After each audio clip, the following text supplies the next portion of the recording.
Hello, and welcome to the Delicious Recipe here on UPRN, New Orleans Talk Radio.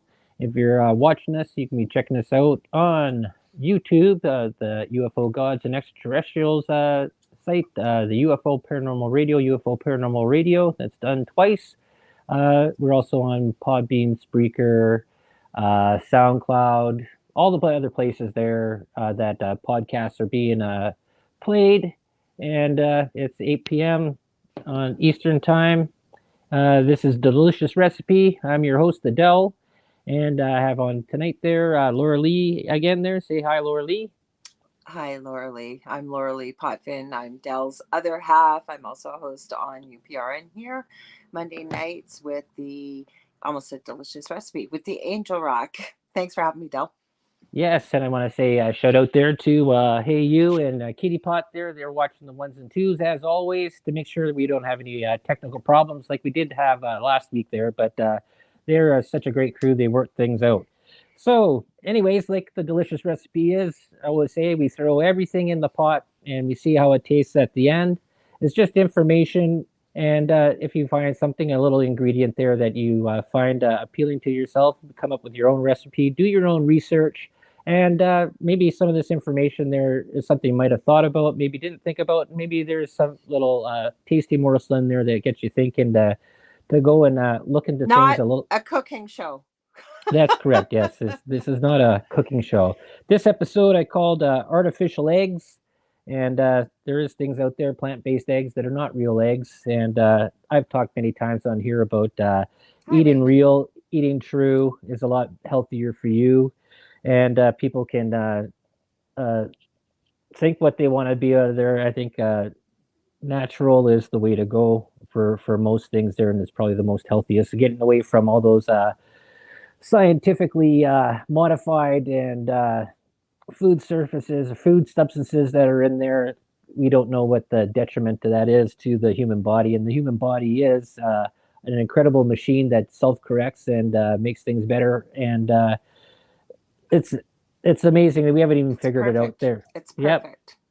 So, Hi, Raymond. We want to say hi to Raymond Newsom. Sorry, Newsom. We got in the chat. oh, there I'm you also are. going to add I'm a registered nurse on top of everything else that I do, but I wanted to add that because we're going to be talking about some interesting artificialness that we've seen, right, Del? Yep, that's true. There's a story that we'll be going into in a little bit there of dealing with eye implants, but uh, I guess to start this off there, and where I started thinking about this back a long time ago, back when I started reading comic books, I guess when I was back in a little kid, and thinking about the merging of technology with humanity and how you think about the superheroes that sort of had that where they sort of merged tech and that. And I'm not anti-tech at all. There's pros and cons to everything. And like I think for the best part there is that if you use technology, you use it as an accessory, as a complement to something else. There, you don't make it your primary function where it's sort of an appendage of yourself. And I think we've been sort of seeing this, if you would agree there, Laura, is that we've been sort of almost merged with smartphone technology. And I guess even the word smartphone is sort of like a sort of a real interesting marketing word they're used to that.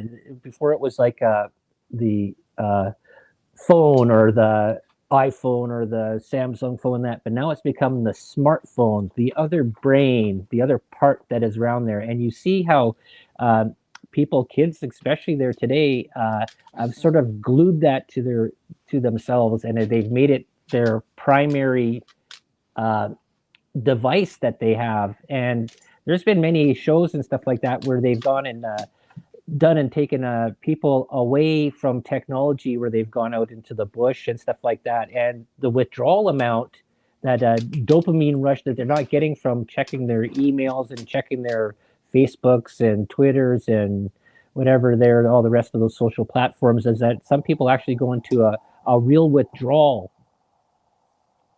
What do you think about that, Laura?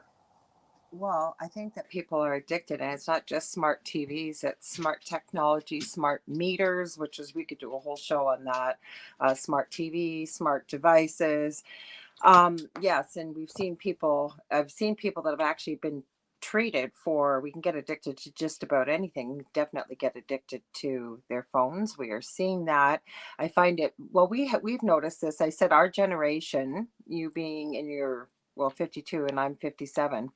And I think we've come the most with technology versus pretty well any other generation, because we went way back when we were little to black and white TVs with one or two, channels, to where we are now. And like you said, yes, there are good things and there are bad things, or not so good things, I guess.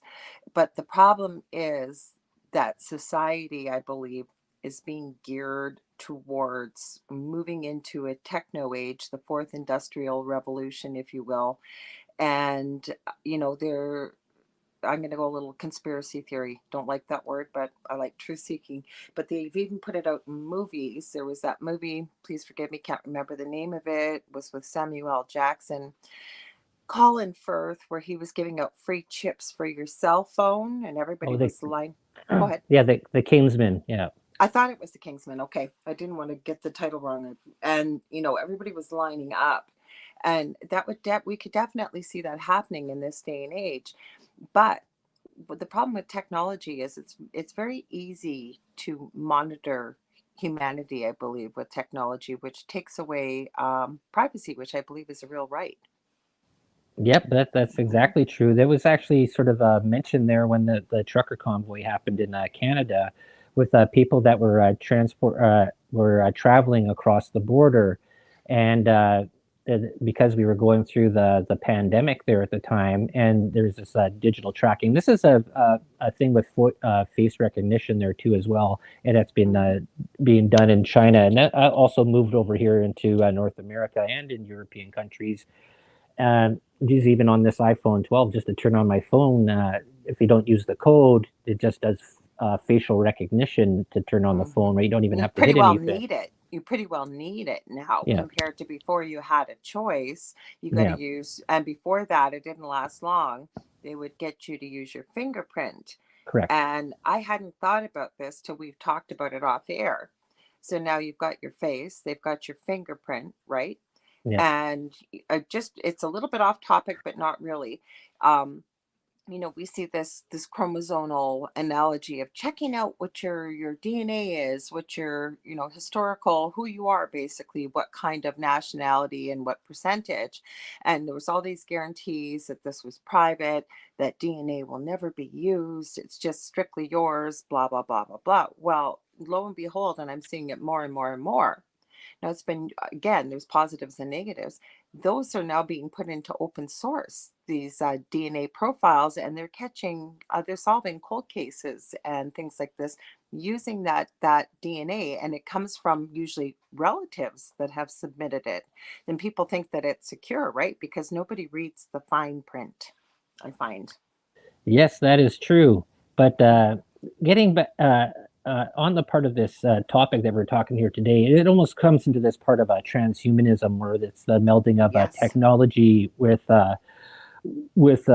organic life forms, and we'll talk about a little bit later there about the part with Neuralink that Elon Musk is trying to do, or trying to put through there, and it's a brain chip that will basically the thought is, anyways, is that to make language obsolete in about 10 years, And to go where to the you're Internet of Things. right, and it's Hmm. basically, well, maybe I'll go into this little part here first, but there's uh, well, we'll get it a little bit later there, but basically it's merging technology with humanity, where you don't even you're in the machine, right? And people talk about the simulation and stuff like that. Are we actually, what is reality, what is anything? But that goes into a whole other part there. But there is a sort of a problem. I think that people have put too much faith, or put too much reliance on technology, Hmm. and we've seen this already. Just even with using iPhones, there, like the I've mentioned this before, is that this little iPhone 5 that I have here is obsolete. Like it won't even work, and we've seen that with computers. I got computers, laptops, and stuff like that. The the programming that is involved with it doesn't generate further past when they figure that it's obsolete. is you can't even use it. I have a Commodore 64 that I can still use because it wasn't dependent on the internet, Mm-hmm. and it still works there. But all the rest of these laptops and computers and devices that I have, they don't carry forward anymore. And you see that in gaming systems too as well. And then you also come to this part here with problems with hacking, bugs, uh, goes into whole programming. The chips not lasting long, the stuff that doesn't last usually over the shelf life of what they determine, so you always have to buy new. Have you noticed that at all there, Laura? Have I noticed that? Well, what happened to me was I won an iPhone. We're in Canada. We forgot to mention, even though we are broadcasting into New Orleans, I should say, and all around the world. But so I hadn't had a clue what to do with this phone. They just come out in the US, so I had to do a lot of research. I found a community out there and discovered the world of jailbreaking, which is a terrible word because it's not illegal. Long story short, I had to learn how to hack the phone to get it to work in Canada. And I used to do a podcast way back when with three guys that were computer experts from across Canada that worked around the world. But my whole point is, I have that first phone. I have so many phones, so many computers. We have iPhone 12s. We're just about at the end of our contract here. At the end of January, beginning of February, we're already into the iPhone 14. If we don't upgrade in the next year or so, I we can pretty well be guaranteed that within the next probably 2 years, most of the stuff on the phone won't work. And then they force you to buy new. So yes, we have a whole collection here of technology. Right. Yeah, it's always it's done to a part of a shelf life, so you're always having to get stuff new. And that's why I always find it sort of interesting with these iOS upgrades. Like I think we're at now 16, and it's just unbelievable. I'm not sure what that one there is. Well, Lucky they said McDonald. greetings, so we'll say Oh, greetings and leave it at that. We've yeah, got, I think it's Karen Ann. So welcome, Karen Ann McDonald. yeah. So I think I this know is who that is. mhm. So this is an interesting story that I saw a couple days ago. I had mentioned it to you, and Mm-hmm. this you can check out this article. There's several of them, but I found one that was sort of pretty precise there. Anyways, this was from Fierce Biotech, and it's if you want to check it out, it's www.fiercebiotech.com. Meditech second sight bionic eyes that have gone obsolete while still implanted.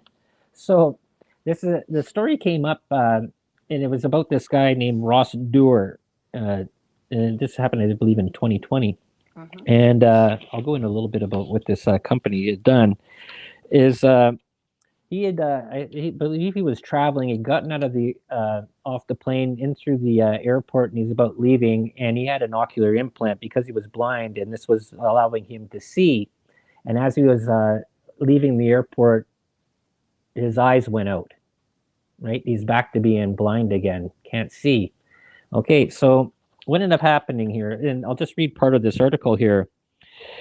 This is from, like I said, the fantastic technology and a lousy company's second sight's bionic eyes have gone obsolete while still implanted. Okay, this was done by Andrea Park back in February 17th of 2022. Okay, for this Fierce Biotech.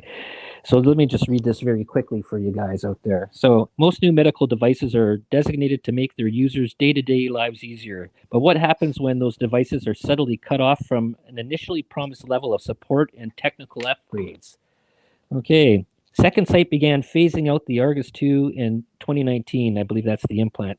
A process that quickly ramped up first because of dire financial issues that nearly wiped out an entire company, and then just this month because of a plan to shift gears and merge with a drug delivery implant maker, Nano Precision Medical. This Nano Precision Medical is to deliver medicine. It's implanted in your skin and do it at a certain time, and that amid this uncertainty, Argus 2 users say they have been left in the lurch. With upgrades and repairs no longer available, many patients are merely counting the days until their vision restoring implants go dark. So on his, with this Ross Dyers, his went dark, and many others that were still working, theirs are just waiting for this process to finally fail. So Second Sight, well, originally on their website, Second Sight's website promised that the device is ever improving and offers Argus 2 users the capacity for future hardware and software upgrades. Well, that was all good. That was what the initial part of the company was, and they did get government money, grants, and stuff like that to do things to produce this stuff.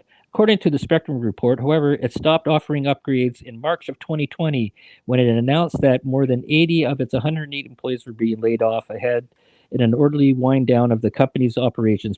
Patients told the magazine the company didn't inform them of this major update and that they had to find out about their implants' imminent obsolescence. Oh, geez. That Useless. they imminent obsolescence. That's the word I was looking for. Secondhand. By the time Second Sight had already told patients of its intent to shift its focus from the Argus to Orion implant, that's the drug thing there, which was placed directly on the brain to provide artificial vision to patients with blindness caused by glaucoma, diabetic retinopathy, optic nerve injury, cancer, and other conditions. We don't really support the basic Argus after that. The former engineer of the company said we didn't sell anymore and we didn't make anymore and we didn't have anything to do with it anymore. So they basically left all of its implant users in the lurch. There's no more upgrades for anything. So basically, they set out of this with neither replacement nor technical upgrades an option. Argus users are now forced to decide between two unattractive alternatives. They can either leave the soon-to-be obsolete device in their eyes until it simply stops working, possibly leading to a medical complication and MRI interference, or undergo a potentially risky and painful procedure to remove it. And then basically what the company has said simply not relevant to see it's they basically walked it's simply not relevant to them, the company, anymore for what they produced in the past. So they basically walked away from it, and the people that are stuck with it are basically stuck with what they have with no recourse. There's What so many implications with that. Never mind, they've got this technology interwoven with the optic nerve, which goes into your brain and what have you, what you just said. Never mind that this has given these people their sight back, which has now been, I'm sorry, I'm just reading. Oh, we got some interesting comments here. Okay. Nothing to do with what we're talking about, but um, no, the point here is because the company feels they're not making enough money, so let's go in a different direction. All these people, and it doesn't matter whether it was 10 or thousands or what, you've left all these people hanging, right? And this is why when we were talking about this before we decided we talked about this topic and thought it would be a good one, is nobody seems to think about this. Like I've had this conversation, we've had it together on air as well. When people stop and think about this, and they don't, first of all, we go back even to school where cursive writing's not being taught anymore. You do need to know how to sign your name. I won't get too long-winded about that. I've run into people with 13-year-olds that have to sign when they cross into another country that this person with them is their parent and they can't sign. Never mind that all of our things like our heating, our electricity, our water, everything is gone now to technology because everybody's assuming that the internet is going to be there. Never mind that we're getting into back in the day. Well, if you're around our age, you'll remember it, the bionic man. We're almost heading there with bionic body parts, but there's no guarantees because it's a company and there's nothing really regulating it or forcing it to continue with what it was doing. You're leaving all these people in a lurch. Or what happens when this technology shuts down? And that's where I'm going with all the things I mentioned. It shuts down. We get an EMP strike, for example, just with all things that run your infrastructure in the city. What do? People don't think about this. No electricity, no water, no heat, no nothing like that. Then you get into human beings, which are very important. I mean, that's why we're all here. We've got human beings on this planet. And you've done something, you've given something back to people that thought they'd never have back. For example, with these eyes, to be able to see. Now, the people that their device hasn't failed, they've got a really difficult decision to wait. They're basically sitting on a time bomb. Nobody else offers this technology or anything like this. So now, not only did they get their sight back, it could be gone in a second. And that's, I think, where we're going with this is people don't think about this. Never mind. I mean, you could do hours of a show about this with technology and people that, yes, it's the future, but it's not foolproof. We are dealing with a machine. We are dealing with technology. And there's no guarantees that you got to rely on somebody else to fix it. Whereas with your own human body, yes, you may have to go see a doctor. You may have to have health care and what have you, but the human body can heal itself. You do enough research. It's also part of what I do is healing and looking at different healing modalities. But we're dealing with machines and like I said, electronics and technology. No guarantees it's going to function in the future or they'll even be there to maintain it. That is true, and that's the part that I guess a lot of people miss is that machines are fallible and they are created by the person that creates them, and there can always be problems. And as I was looking into this, I'll talk a little bit about Elizabeth Holmes if people don't remember who she is. She's been in the Hmm. news there with Theranos. And what she had done, she actually got charged there. She was found guilty out of 4 of 11 charges, and basically they were mostly for wire fraud, Hmm. but because she had bilked out people out of billions of dollars in She got funding. And 11 years. That's it. yeah, 11 years. Each charge was supposed to carry up to 20 years. She got 11, but there's a lot of really funny things that are going into it. She's still free, and she doesn't go into probably into jail till the next year in April. But what she had basically done was she, and a lot of money was, and a lot of people, celebrity people, had stood behind this, had promoted this, had spent money into this. Even the government, the military, the U.S. military, a lot of billionaires. She had uh, uh, basically sold a widget, something that doesn't work, an imaginary device. And what this thing was to do, and this was supposed to go into all the drugstores and Walgreens and CVS's all around the US, used by the military and where else it was going to be used, was that it was supposed to take a drop of blood and then it was put into this little ampule that would be go put into the machine, into a cartridge, into a machine, and this machine would go and find 210 different problems that would be in your blood that would come from being that you have So it would cancer. screen for it. It would Yeah, screen for it. yeah, Hmm. screen for these things there, and then they would know that you had leukemia or you had it wasn't just cancers, but anything, High cholesterol, and mhm. Parkinson's disease, ALS, like stuff like that, anything like that.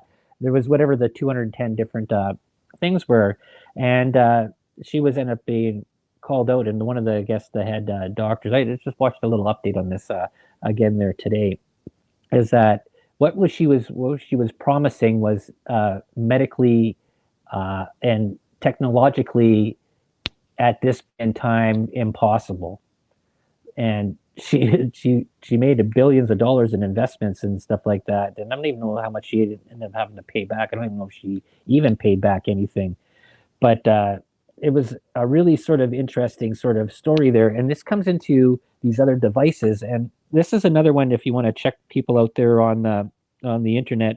I found this one from the web there, www.nsmedicdevices.com, and this story is about 7 serious medical devices malfunctions that have led to urgent FDA recalls. And there's 7 different ones that are in here, but one I found was very interesting. And this was called the Medtronic insulin pumps. Hmm. Now, you know what an insulin pump is? You want to explain that to them there more? So what an insulin pump is, it's usually a needle that goes underneath the skin, and it's for people that have diabetes, which means that their body doesn't produce insulin or produces inadequate insulin depending on the type of diabetes. Now the problem is a needle or a pill does not work effectively as the human body. But the pump is supposed to deliver micro doses of insulin, and then you give it a bolus. It's called, you push a button when you're about to eat, like the normal body would work. So it's supposed to maintain a more stable blood sugar, basically. Okay, so this one here, this is an interesting story, and this is where I think that we've put too much faith in technology, and where this is where there's failures that are inherent in a lot of this stuff there. Device failure, hacking, uh, system problems with the code that's in there that can always break down. I found this one. There's 7 different ones, but I'm going to read this one here. This is the Metatronic insulin pump. This is pretty good. The Metatronic MiniMed insulin pump is used by people with diabetes to self-administer insulin in order to manage the condition. Exactly what you said. In August 2018, the U.S. medical device company was forced to issue a recall of more than 1,000 of these devices due to a potential cybersecurity risk in which hackers could gain control of the pump's remote control. Oh An my unauthorized God. person could then instruct the pump to either over-deliver insulin to a patient, leading to a low blood sugar hypoglycemia, or stop Kill. insulin delivery, leading to high blood sugar, diabetic ketoacidosis, and even death, according to the FDA. However, in the March 2020 FDA has said that no one is aware of any.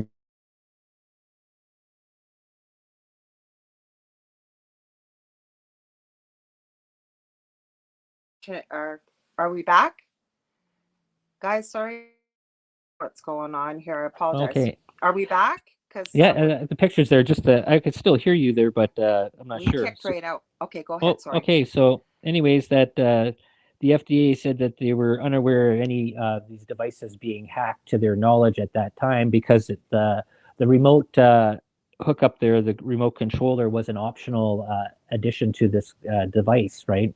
But the potential of somebody doing that, and we're well aware of people putting viruses into systems, hacking into systems. This is a big, huge thing that is very prevalent in our world there today because we put such a dependence on this technology. Like they put everything, your bank accounts. You can do all the stuff that you need. You can order your groceries.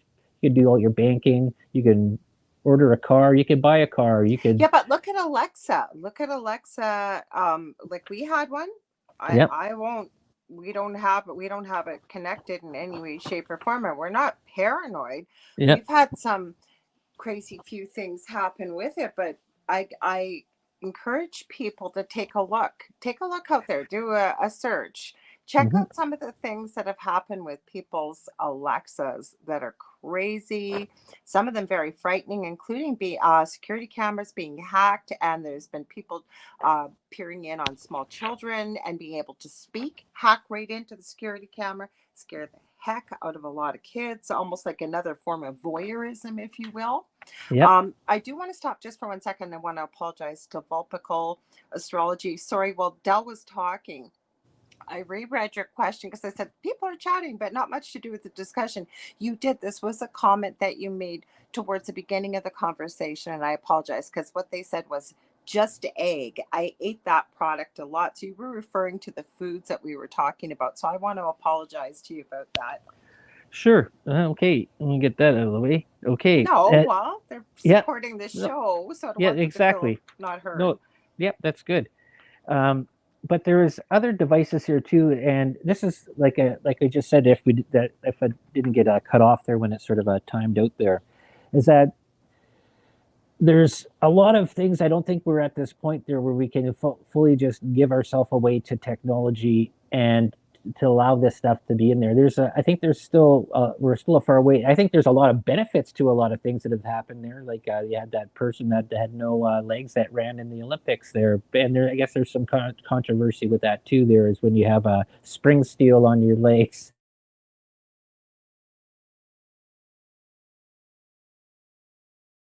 A lot of Into strange weather. So we keep cutting out here. I'm going to move over a little bit, see if that'll change things. Sorry. Yeah. Okay. So this is another one here that I found there. This is out of another part of failure, and this is not going to be just totally all negative, but there is things I think that you should look into before you get involved with, especially if you're implanting something into yourself. And I think a lot of people just take their doctor's opinion at face value, and they don't do their own research. And that's a big thing that we always say is to do your own research, check things out. Don't take our word for it. Don't even take your doctor. You can. There was always a thing that was when I was brought up. Get a second opinion, especially when something is life changing in your life. Especially when it deals with your body, when you're altering something with your body. And like we already said at the beginning here, the body is an amazing machine that does help and self correct itself there quite a bit. Well, one thing I want to add, I just had this conversation with somebody recently, and they were told that, oh no, nothing can be done for you, nothing at all. They'd seen one doctor, and I said, there's a whole, we're just human, there's only so much that can go into our brain.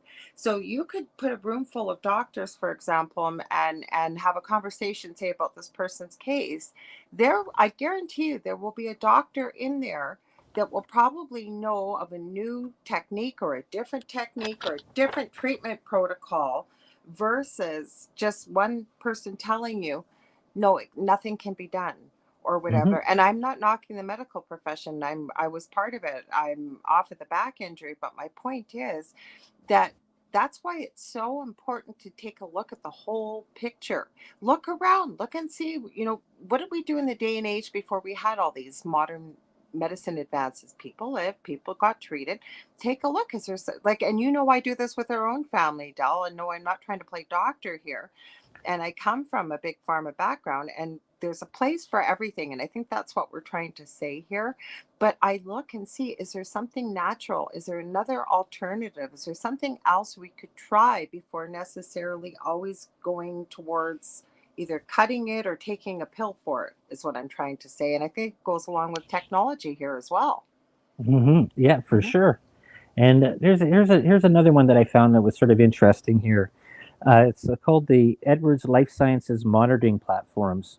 Okay, so this is still off of that whole nsmedicaldevices.com analysis medical devices failures. And this is why, like, I just easily found this just myself, just looking. I just put in medical device failures, and if you're Hmm. looking at something that you're using or that you might be using, because there's another one here, which is like the physio controlled defibrillators, and up here you take a first I aid, was thinking about that already, the you take the defibrillators. you take the AED, and basically what it is, it's a portable defibrillator, and you take a course on that. I took the course there back a few years ago, and but this other one here, this Edwards Life Sciences monitoring platforms. So in March of 2019, the firm informed users of an issue affecting 11,000 of the devices in the U.S. after reports of fluid leaking into the AC power outlet could result in an electrical short circuit and cause the device to either stop working or catch fire. Okay, so this is a there are several ways to monitor blood pressure during and after surgical procedures. The regulator added that the risk of fire increases the oxygen enriched environments, such as operating rooms to intensive care units. So this device there's already a problem with it there, and then it still was in there until there. This is what ends up happening. A lot of then you see these on the news. There is that they know there are problems with this, but they get them out to market and they get put out there. And then when there is a problem, then the recall happens, right? Because you have to cover your losses as a company to make back what you've invested in, right? And it goes the same thing when it comes to these drugs that are out there. There was actually one that was mentioned to I think it was on Jimmy Dore's show, and it was a pill medicine that was stopped here in North America, and I don't want to see if I get this wrong. I think it was Bear, but I'm not sure. Don't quote me on that. But the company continued to still sell it to third world Mhm. countries, They do and that it all the time. and it had HIV uh, Oh yeah. in the medicine, and it caused a Yeah. lot of problems for people. So they had all this stock that was there. It's stopped here in North America, but then it's given to and sold to third world countries, and you Yeah, but just it's see. not just that. Sorry, I didn't mean. I wanted to add with this, and again, as we always say on your show and mine, Del, you don't have to believe us. Take a look for yourself. And it's not. Again, yeah, I'm not sure what company it was, but this happens when the more and bigger um, the more you dig deeper, and use various search engines, not just one. Okay, usually something other than say Google. Use it a couple different. You can use Google too. Take a look, and you will be shocked to see how many things that maybe have been stopped here in first world countries. I hate to call it that, but that's basically how they're referred to. And you start looking at the third world countries or start looking at across the pond, and things that aren't safe, say over here in North America, get shipped over there. And what, are they different types of human beings over there or what? Like, why would you do that? And it's money. They want to cut their losses, right? Yep, that is very, Hmm. very true. And it was actually even talked about before on other Hmm. shows about the Africa being a testing ground for medicines and stuff like that, right? Because And India. yeah, that another place there too as well. Third world countries with high populations, right? I guess that the news isn't really covering it, and plus the news, mainstream media news, is mostly corporate run, so or is corporate run. So and it's they don't want to talk about their investments, don't want to talk about things that hurt their bottom line, right? Their stock values. So there's another one here that I'm going to do quick, and then I got this other part about it goes back into the phones and with young kids here with poor eyesight, and it's to deal with the amount of computer time and phone time and iPad time or just time that hurt their eyes. But this is another one here. This is called the Verathon laryngenoscopes. And a laryngenoscope, Laryngoscopes. laryngoscopes. Okay, that's the Okay. word there. Hmm. So when a camera can be attached to the blades of the laryngoscope to view the patient's vocal cords.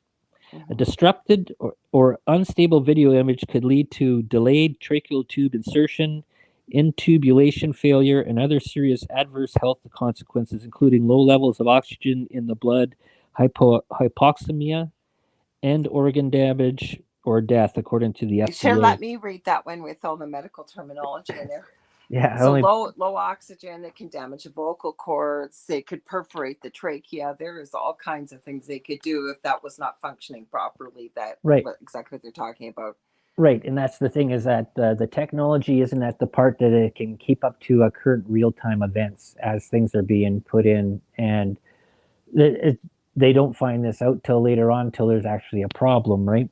So, Well, the one thing I wanted to add, though, very quickly, and I won't get, I know you've got a bit of a schedule there, so I won't talk too long about it, is there's so many people, because we've seen when you said about transhumanism, so basically merging man with machine, but that's where we've been going with this. These are just small examples, but when you take a look at this and the whole principle of it, are we really at the point where we can actually even look at that with the technology? Because once it's in there, something put in your brain, how do you get it out if it stops functioning or the company quits?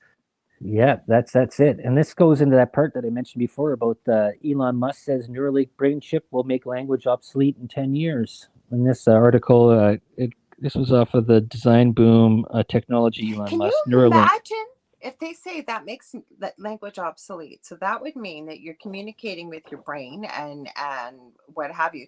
So how do you stop people from seeing what's inside your thoughts in your brain?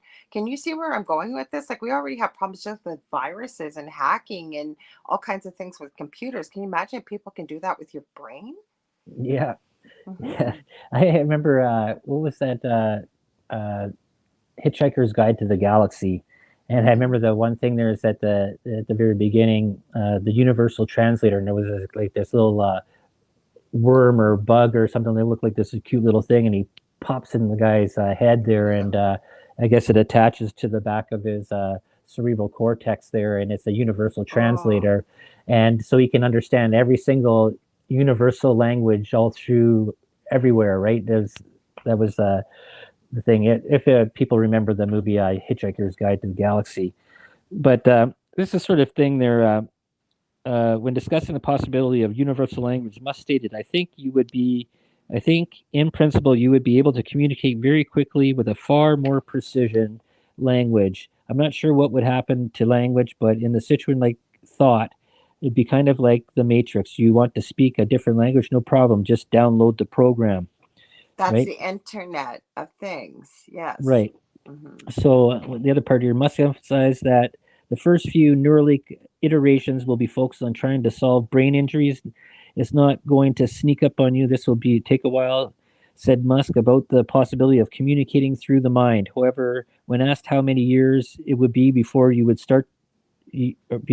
wouldn't have to speak, Musk stated, if the development continues to accelerate, maybe in 5 to 10 years. That So, and you know what, there'll be people out there that'll think this sounds incredible, and maybe it is, but it's when you start breaking it down and having a conversation rather mhm, than, you know, downloading a program and computer, like think about your conversations on a computer. Okay, never mind that something's always listening already anyways, because we have voice activated smartphones. But yeah, now you're going to have a conversation that could be hacked. Like this just opens a whole thing of worms. Like, how do you prove you didn't do something, you didn't say something, you didn't do whatever, and a crime's committed? How do you do, like, there's just so many things that haven't been thought out. It's like, well, we'll just do it. Let's just do it. And the same thing is, you know, I wanted to add very quickly, we see AI out there. They're trying to get this out there, right? Once AI takes place, people may think it's great. Well, that means if something can replace the job that you're doing, you don't have a job. And then the other thing I'm noticing is, okay, some AI can look very real in the conversations, and say you give them a decision to make when it's ethical, especially. The only thing I've ever seen them be able to do is to defer either to what they've been programmed with or what they've learned through experience, because there is no thing such as empathy or emotion, or, you know, sometimes people will do maybe what you shouldn't do, but they've gone to their heart, if you will. They, you know, they feel that that's the right thing in their mind. Or how do we have intuition? How do we have all these gifts that we have that a machine will never have? Or when we interface with, I guess they figure it's going to be the best of both worlds. But we've just been talking about a few things here, and it's not infallible. Never mind. I don't think they've worked out all the kinks, nor do they really worry about it. It's just, this is cool technology. Let's jump right in. yes, and this comes into the scary part. Is that they were talking about this back uh, at the beginning of COVID, or just even before the pandemic, and they were talking about going digital currency and to get rid of the paper money. And this goes one step further. Okay, so if you were in digital currency and you talked anything negative about the government or the powers that be, or a hacker wanted to be in there, somebody could get in and they could go and delete your funds, freeze your funds. You saw what the government did with the truckers in Ottawa. They froze their assets there out. They Or stopped, people that donated $5.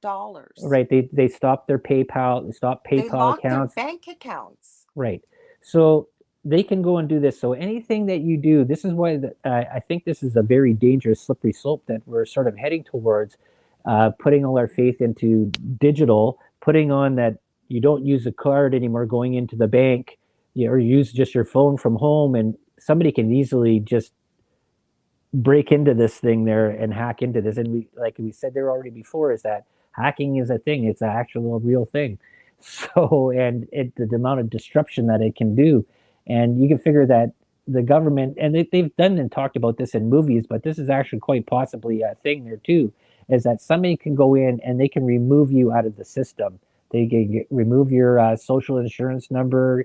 They can get rid of you. You basically don't exist anymore. You become a ghost, and then you have to prove your way back. Because I remember my grandmother had talked about this before, is that when she was taken from the reserve, and then she was put into foster care and moved around and stuff like that. And when she had turned 65, there was a hard time to find out who she was, right? Because there was no real record about who she was, and she wasn't in the system. And I think there was they had to do a whole bunch of different things there, my Or aunts what and if we stuff get like to that. Minority Report, Yeah, where and that could very well be happening. And again, people say, "Oh, that couldn't happen." It's right. just, well, you know what, guys, look back 20, 30 years ago. You probably never would have thought what's possible now is possible. And the way technology is going, it's almost like a new car. The minute you drive a new car off the lot, how many thousands of dollars does it take off because you've driven it off the front, you know, the lot? That's going to happen with, it's happening already with technology. Hmm. So So what, go ahead. okay, so this is the part that what I wanted to get. This is the second, the worst part that goes there. So if you have this Neuralink thing put into your brain, which is accessing your brain and doing things like that, and I just had already mentioned this whole part about the Medtronic insulin pump. What what gives the part there that you don't think that some nefarious person in the government or a hacker or some company or something like that doesn't shut down the chip in your brain and create you basically brain dead or useless, or you can't connect, you can't do anything. And this is what even the part there with these people that want to put RFIDs in their hand, these implants to go through the door to pay I've for seen stuff, people do it. connect it to their credit card. It was big. I think it was in Sweden or Finland Yeah. or Denmark. They were doing a test Yeah. thing of that. I think there was actually a place here in Canada, out in the Maritimes, a small little town where they were doing the RFID chip, the implant. And I think this whole part about getting away from tangible money, like when they already got rid of the barter system because they wanted control of taxes, right? That was the whole reason for doing that. If I provide a service for you and you give me a dozen eggs, we'll tie in the egg reference here. Uh, that was fine, but the government couldn't tax it because they had no proof of money exchange on there, right? That was the whole part of this barter system. That's why they outlawed it. And this comes in this whole part with this brain thing, having a chip put in your brain. Like I said, is that what? How do you think that somebody might not screw with that? And I just find it really amazing that people don't think more about this, because you see a lot of people get very energetic about this and saying this is the next wave, this is the best thing for us, this is the way to move to the future. And like I said at the beginning, technology should be a complement, should be something that you use as a tool, not an appendage, not something that's connected to you that you have to depend on. Never mind that it's controllable, it's monitor, you can monitor it. And Mm-hmm. like you said, like people may say, well, they can't do that, like say for your bank account. Well, it did happen here. We're not even in a digital currency. People that donated $5 because they believed in the cause, say what our truckers were doing, and that happened. Mm-hmm. So imagine, like online, and we've seen it. Like I've seen so many Bitcoin companies, and it's not Bitcoin per se, but digital currency, I'll say already, that's out there, that have just disappeared. Same thing, up and gone. And so what? You had your money in that, your money's gone. And then they used to say that it was unhackable, it was untraceable. Well, that's not happening anymore. It's pretty easy still to be able to get in there if you've got somebody that knows what they're doing. And again, human beings, I mean, hey, I'm going to give you a name: Yuval Noah Harari, the prophet, advisor to Klaus Schwab, World Economic Forum. Not going to say one way or another. Look for the video where he talks about humans being hackable animals. Mm-hmm. Hmm. Oh yeah, for sure. So Hmm. quickly before we end here, I just wanted to mention one thing that I said before. There is that there seems to be a thing that we're getting there because of using these devices that we have there. There's a term that's been called eye hunch. And what this is that I'll turn sideways for people to look in, is to be sitting like this the whole time, staring at your phone or your tablet or whatever, Uh, and basically it puts your neck into a very uh, position that unnatural, unnatural unnatural. position that should be, that can cause a lot of stress. And they've done some sort of studies on this, is that being hunched in and being like this can cause things like stress, depression, low self-esteem. But also another part there is that they're talking about with kids and people that have kids out there, is that the amount of time that your kids play on these devices and stuff like that, there's a part that they're seeing there now in kids of nearsightedness Mm, and becoming what's the word here, becoming myopic, younger myopic. kids Yeah. having poor eyesight.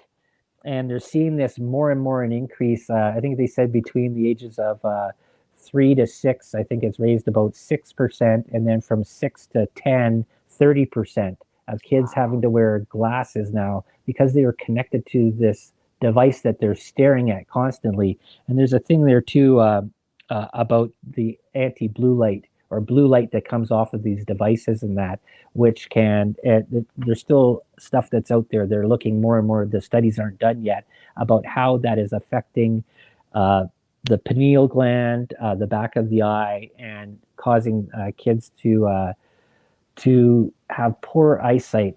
And they say certain things there is getting outside and disconnecting from devices and being outside in the air and using natural light. I think fluorescent lights, for all those people that went to school, those fluorescent lights with the buzz and the hum and the flicker while you sat there in school all day was a very negative effect and a depressing effect on kids that were going to school.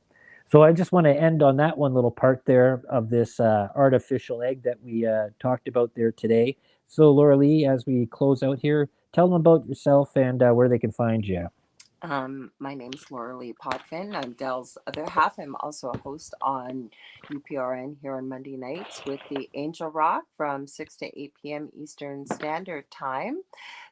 I'm trying to think who I have this Monday. My gosh, I have somebody booked. I can't remember their name. I'm so sorry, but it's going to be a great guest. I should tell you also very quickly, I'm a clairvoyant medium, crystal Reiki energy healer, Akashic Records practitioner, spiritual teacher and mentor, and a registered nurse.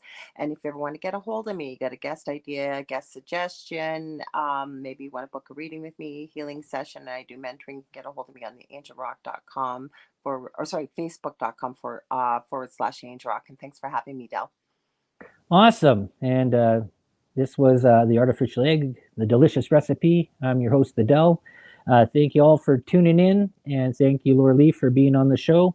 And just like I said, just things to think about when you're thinking about technology and the human body and how it affects you from day to day. There might be other things out there that might be a little bit better, and do your own research. And Always. we'll see you all next week as we go into this winter months. That's what the toot's about. Snow fell here in northern Ontario. So we'll check you all next week. Thank you very much. Have a good one.